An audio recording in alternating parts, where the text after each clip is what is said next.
Halo teman-teman, kembali lagi bersama channel Wah, waktunya bahas anime dan manga. Di video kali ini, gue akan bahas tentang teori. Siapa sih Eida dan Daemon kok bisa disebut Otsutsuki oleh Amado? Bukannya mereka cyborg ciptaan Amado ya? Serta gimana sih cara ngalahin kakak beradik yang tak terkalahkan yang saling melengkapi ini? Oke, kalau gitu, check it aja ya. Di chapter 74 dijelasin ketika Eida terbang, Amado bilang bahwa hal yang wajar bagi Otsutsuki untuk bisa terbang. Berarti Eida Otsutsuki dong? Kok bisa? Bisa aja dong. Teori pertama gue, mereka emang bukan Otsutsuki asli seperti Momoshiki, Ishiki, dan kawan-kawan.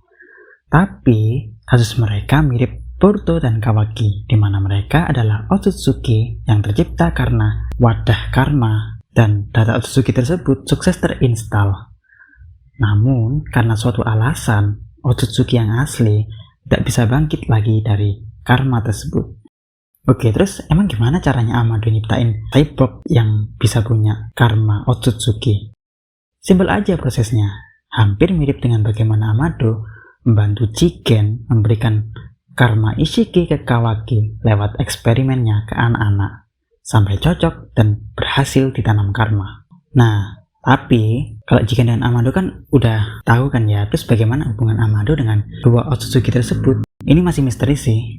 Tapi kalau gue boleh nebak, dua Otsutsuki ini dalam keadaan sekarat hampir mati ketika melawan Jigen, yang mana kemungkinan Jigen sendirilah yang memanggil dua Otsutsuki ini untuk datang ke bumi. Karena apa? Karena mungkin aja dua Otsutsuki ini dijebak Jigen agar nantinya mereka dapat dijadikan kelinci percobaan oleh Jigen dan Amado untuk tahu apakah sukses jika memberikan karma ke wadah lain, wadah baru. Karena Jigen kan udah punya karma, bisa nggak karma Ishiki diberikan ke orang lain namun tidak menggunakan kekuatan Otsutsuki, melainkan bantuan dari teknologi canggih. Jadi intinya mereka tuh kayak percobaan gitu, bisa nggak karma diberikan ke orang melalui teknologi yang canggih. Dan akhirnya bener, sukses. Dua kakak beradik tersebut sukses jadi wadah karma. Dan lambat laun, akhirnya data sudah terinstall, Otsutsuki siap bangkit. Namun, karena dua anak tersebut sebelumnya sudah dimodifikasi tubuhnya hingga menjadi cyborg seperti sekarang, akhirnya Otsutsuki tidak bisa bangkit lagi dari tubuh mereka. Karena udah bukan manusia, udah bukan makhluk hidup. Jadinya, kemungkinan Otsutsuki tidak bisa bangkit dari wadah yang bukan makhluk hidup. Nah, itu teori yang pertama. Teori kedua gue, mereka bukan wadah karma dua Otsutsuki tersebut, tapi mereka adalah manusia biasa yang dimodifikasi tubuhnya oleh Amado dengan mata serta DNA Otsutsuki tersebut. Sehingga karena alasan itulah mata mereka dan kekuatan mereka nggak bisa dinonaktifkan. Karena mata mereka itu mata pemberian orang, bukan mata asli mereka. Sama halnya seperti Nagato yang nggak bisa menonaktifkan mata Rinnegan-nya, atau Kakashi yang nggak bisa menonaktifkan Sharingan-nya. Dan karena alasan itulah Eida bilang dia benci Amado, karena Amado telah membuat Eida tidak bisa mendapatkan cinta alami dari orang-orang. Ya karena Amado ngasih mata Sharingan yang nggak bisa dinonaktifkan ke Eida. Terus pertanyaannya, gimana Amado bisa dapat mata dan DNA Otsutsuki? Well, nggak ada yang tahu. Emang misterius banget deh. Sama halnya, nggak ada yang tahu bagaimana dia bisa dapat DNA Jiraiya untuk membuat klon Jiraiya dalam diri Kashin Koji. Pastinya Amado punya rahasia besar kan ya? Dia pasti jauh lebih kuat dan pintar daripada yang kita duga. Apa kemungkinan Amado juga Otsutsuki? Entahlah, kita tunggu aja clue baru di chapter-chapter berikutnya. Oke, gimana teman-teman? Lebih setuju Eida dan Daemon adalah wadah dari karma? Atau mereka hanya diberi mata dan DNA Otsutsuki? Komen di bawah ya tentang teori kalian. Oke, lalu kita akan bahas bagaimana cara mengalahkan dua kakak beradik ini.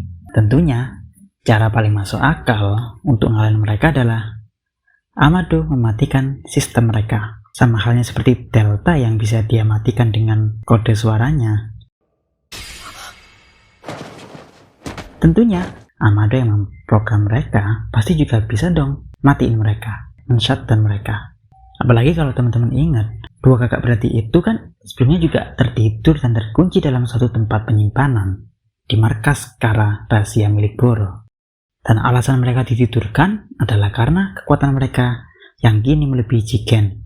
Masa iya bawahan kayak mereka lebih kuat dari pemimpin Kara? Makanya mereka di shutdown sementara. Ya walaupun pada akhirnya sebenarnya Jigen menyuruh untuk menghancurkan cyborg tersebut, tapi Boro malah menolak untuk menghancurkan karena sudah terkena efek kekuatan Eida. Nah tentunya yang mematikan sistem mereka waktu itu tuh pasti Amado kan. Jadi Amado bisa banget melakukan hal yang sama sekali lagi, atau bahkan benar-benar mematikan dan menghancurkan robot ciptaannya. Seperti halnya dia juga punya kode rahasia untuk mematikan sistem tubuh Kawaki. Walaupun Kawaki bukan cyborg, tapi sebagian tubuhnya sudah dimodifikasi oleh alat sains ninja. Amado tetap bisa matiin program Kawaki. Hebat banget ya Amado. Nah sekarang cara lain mengalahkan kakak beradik itu tanpa bantuan Amado adalah, kita mulai dari Eida dulu ya. Melawan dia harus dengan tutup mata. Karena di chapter 74 kita tahu bahwa kekuatan pemikat Eida itu berasal dari kontak mata secara langsung, mirip seperti Genjutsu Sharingan. Maka cara untuk bisa melawan Eida adalah dengan menutup mata, layaknya Kabuto dengan Sage modenya melawan Itachi Edo Tensei. Nah, jadi orang yang bisa melakukannya adalah yang bisa bertarung tanpa membuka mata. Siapa aja? Pengguna Sage mode pasti bisa kan ya? Nah, harusnya Mitsuki nih yang paling cocok buat lawan Eida. Tapi dia terkena sihir Eida duluan. Kalau gitu yang lain aja deh. Kabuto, menurut gue sih enggak ya, karena secara kekuatan dia emang bisa, tapi dia udah nggak relevan lagi dalam cerita. Udah dilupain Kishimoto. Udah lama banget nggak tampil. Nah, berarti pengguna Sage mode tersisa adalah Naruto, udah jelas kan ya? Dan Kashin Koji. Ingat, Kashin Koji belum mati, dan saat melawan Jigen, dia juga bisa mengaktifkan Sage mode katanya. Jadi, ini saat yang paling tepat untuk dia balik lagi dan ngebantu lawan Eida dengan Sage modenya. Oke, Eida udah bisa dilawan. Terus yang sekarang jadi masalah adalah Daemon. Ini bocah cheater gimana coba ngalahin? Dia tuh orang tercepat dan terkuat, mungkin kedua ya setelah Isshiki, di era Boruto ini. Bayangin, tanpa pakai kekuatan membalikan serangan lawan dia tuh udah kuat banget. Dia bisa kayak tiba-tiba ada di belakang lawan dengan sangat cepat, atau menangkap batang hitam Daikokuten yang Naruto dan Sasuke sendiri pun nggak bisa ngehindar. Ditambah lagi dia juga punya taijutsu yang kuatnya juga nggak terkira. Sekali kena langsung bikin lawan pingsan. Nah, tapi pasti ada kelemahannya kan ya? Apa itu? Karena belum dijelasin secara jelas oleh Amado, jadi kita cuma bisa menebak dari clue-clue yang ada. Clue yang ada, yang pernah dibicarain bab waktu itu, dia hanya bisa membalikkan serangan lawan kalau dia menyentuh lawan tersebut dengan tangannya. Dan juga apabila lawan ingin menggunakan jutsu atau apapun itu dengan niatan melukainya. Maka kalau shinobi yang bisa menyerang dengan jarak jauh alias nggak menyentuh tangannya, atau memakai jutsu yang tidak memiliki niatan untuk melukai, maka kita bisa ngalahin Daemon. Nah, jutsu apa itu? Jawabannya adalah Genjutsu. Nah, ini kemudian aja kan ya, dengan Genjutsu Sharingan, siapa tahu bisa bikin Daemon terdiam karena terkena Genjutsu. Atau langsung aja di Izanami, dan boom, selamanya dia bakal terperangkap, lalu bisa dikurung dan ditempatkan dimanapun, sampai tahu cara memusnahkan ini bocah biar nggak kembali lagi. Tapi sebagai gantinya, pengguna Sharingan tersebut, yang mana kemungkinan besar adalah Sasuke, juga bakal kehilangan penglihatan mata kanannya, yang artinya dia bakal jadi buta total. Mata ini kan kirinya hilang, mata kanannya buta. Kasihan Tentar. Tapi mau gimana lagi kan ya, kalau Amado nggak mau men-shutdown cyborg-nya. Ya mungkin inilah salah satunya cara. Bener nggak teman-teman? Gimana menurut kalian? Komen di bawah ya. Oke, cukup sampai di sini pembahasan videonya ya. Jangan lupa like dan subscribe, serta klik lonceng biar nggak ketinggalan video-video berikutnya. Karena di channel ini masih akan banyak membahas tentang Boruto maupun anime dan manga lainnya.